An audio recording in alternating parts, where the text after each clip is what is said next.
Olá, alunos! Sejam bem-vindos a mais uma videoaula do curso de Física 2. Lembrando que essa videoaula é destinada às turmas de Engenharia Civil e de Engenharia Ambiental. Bem, pessoal, dessa videoaula de hoje vamos falar de uma introdução ao oscilador amortecido, né? Terminamos a videoaula, né, as videoaulas referentes ao oscilador harmônico simples, né?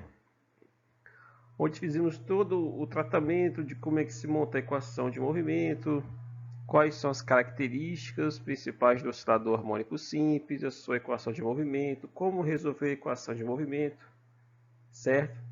E aí entramos na questão da energia, análise da energia do oscilador harmônico simples. Aqui, nessa videoaula, a gente não vai abordar de forma específica todas essas questões. Vamos só simplesmente pontuar, né, e falar como que será feito nas próximas videoaulas que serão ministradas no decorrer do tempo, né? No decorrer do curso de Física 2. Então vamos lá, pessoal. Aqui temos uma introdução ao oscilador amortecido e temos algumas perguntas, né?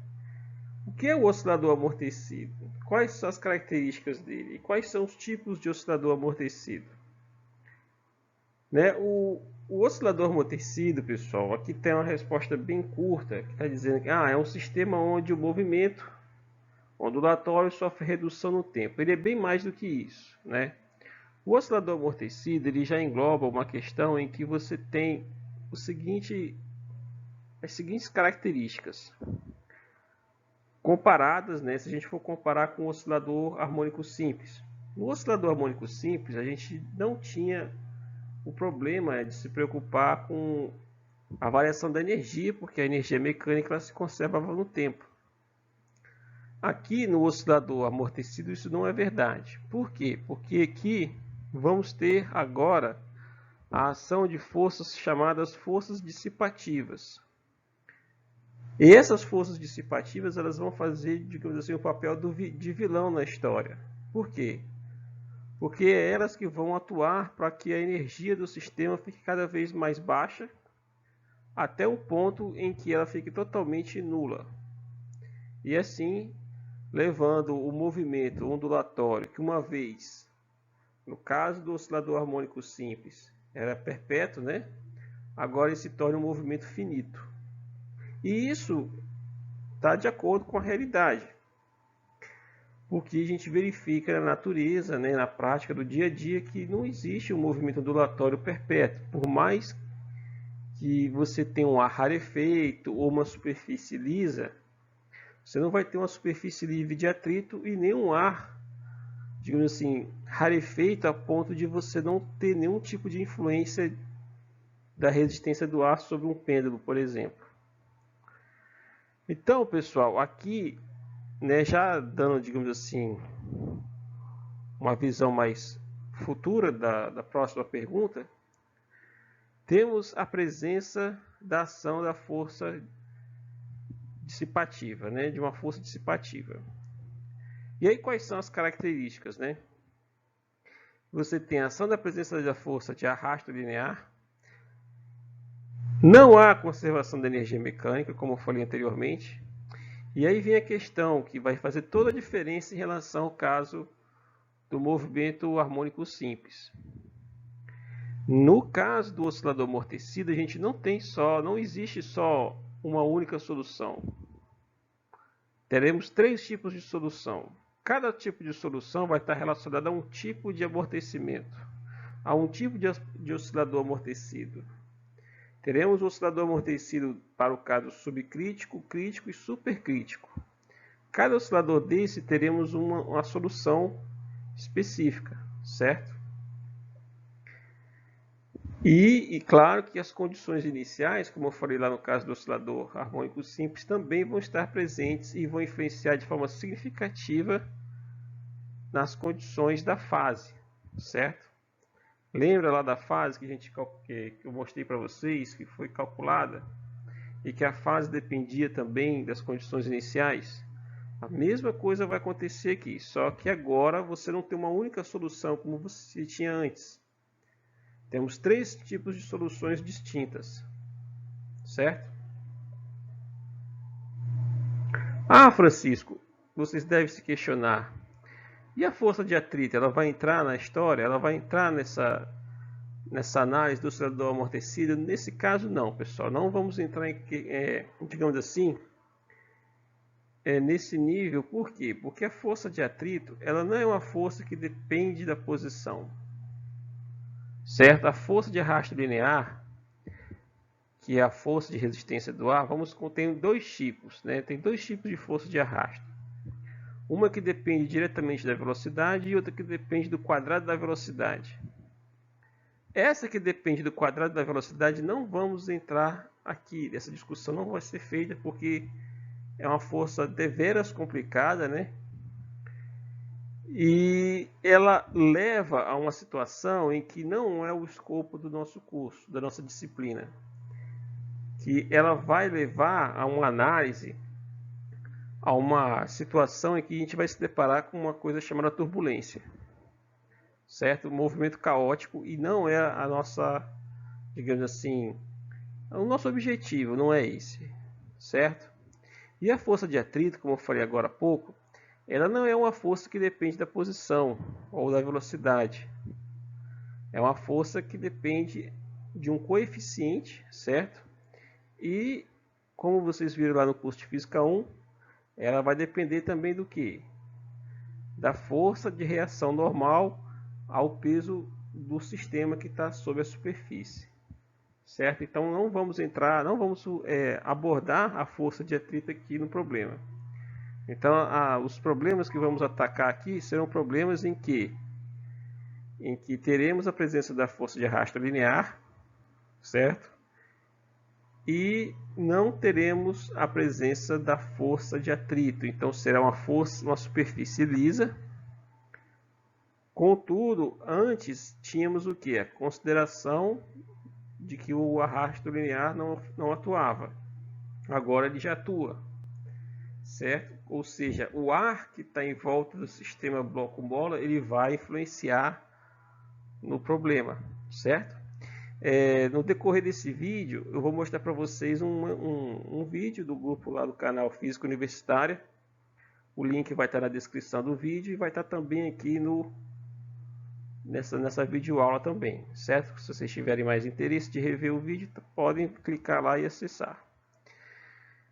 E como eu falei antes, a solução não é mais única, né? A solução da equação de movimento não é única. Então, como eu falei, são 3 tipos de oscilador amortecido: o subcrítico, o crítico e o supercrítico. Então aqui vamos assistir o vídeo, né? Todos os créditos aqui é para o canal Física Universitária. Vocês podem acessar aqui no YouTube através desse link aqui.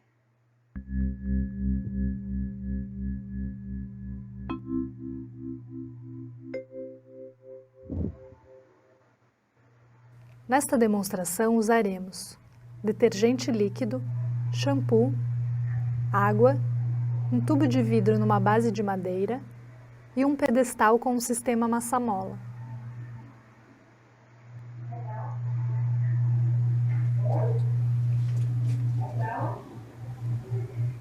Com esse material, montaremos um sistema massa-mola na posição vertical, capaz de oscilar por muito tempo quando posto para se movimentar no ar, já que perde pouca energia a cada oscilação. O sistema comporta-se como um oscilador harmônico simples, cujo período depende dos valores da massa e da constante elástica da mola.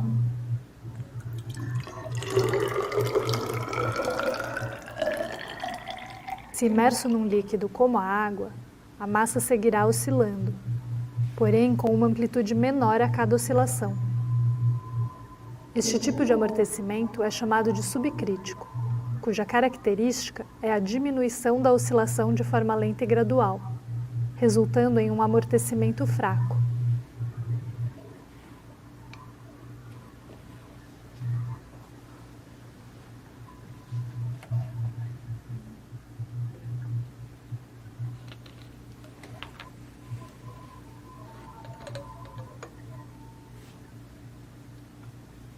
Trocando a água por detergente líquido, podemos notar uma diferença acentuada. O detergente é um líquido mais viscoso que a água e, por isso, provoca uma resistência ainda maior ao movimento da massa.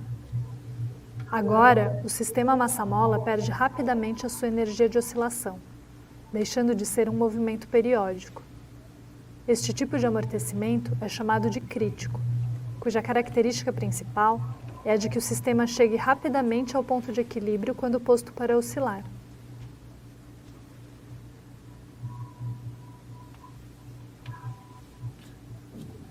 Esse sistema é ideal, por exemplo, para amortecedores de veículos em geral.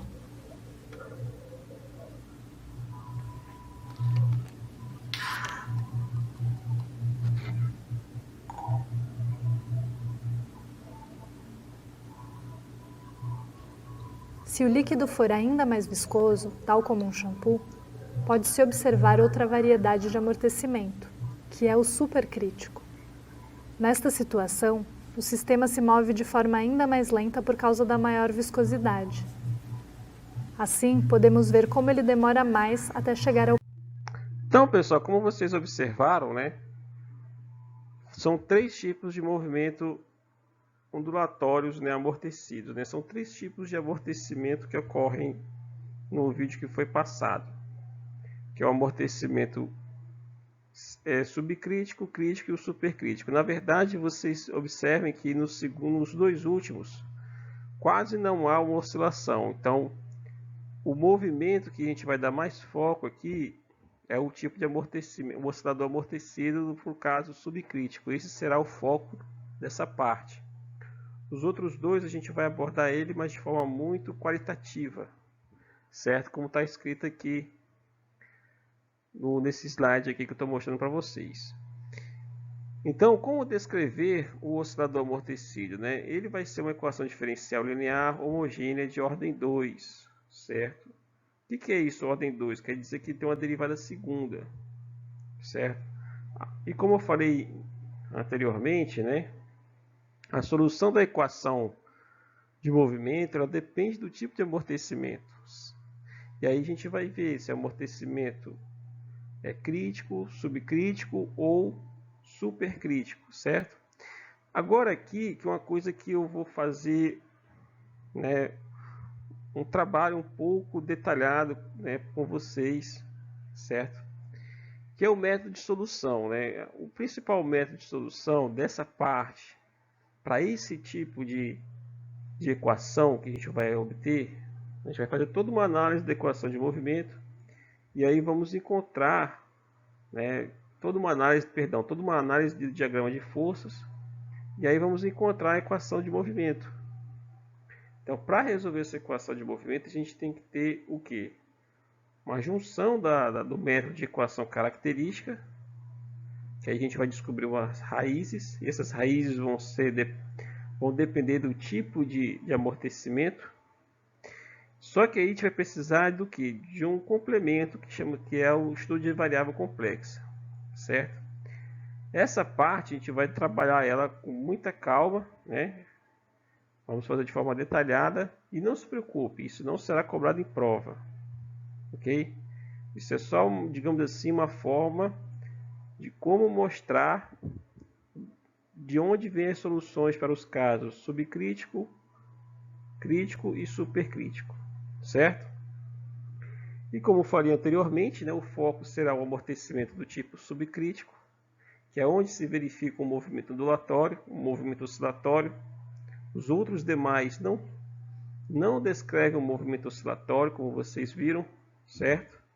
Eles tentam descrever o movimento ondulatório ou oscilatório, mas eles não conseguem por conta do fato de que o amortecimento mata, digamos assim, entre aspas, né? Ele mata a questão da oscilação, né? Ele reduz a tal ponto a energia em que a oscilação ela não consegue, como se diz, se desenvolver, né? Ela morre logo no início. Ela decresce de forma muito rápida no tempo. E por isso que a gente vai fazer esses 2 movimentos ondulatórios amortecidos, né, ou oscilador amortecido, esses dois tipos de oscilador amortecido, que é o caso crítico e supercrítico, a gente vai estudar eles de forma qualitativa. Ok, pessoal? Então, um abraço a todos e até o próximo vídeo.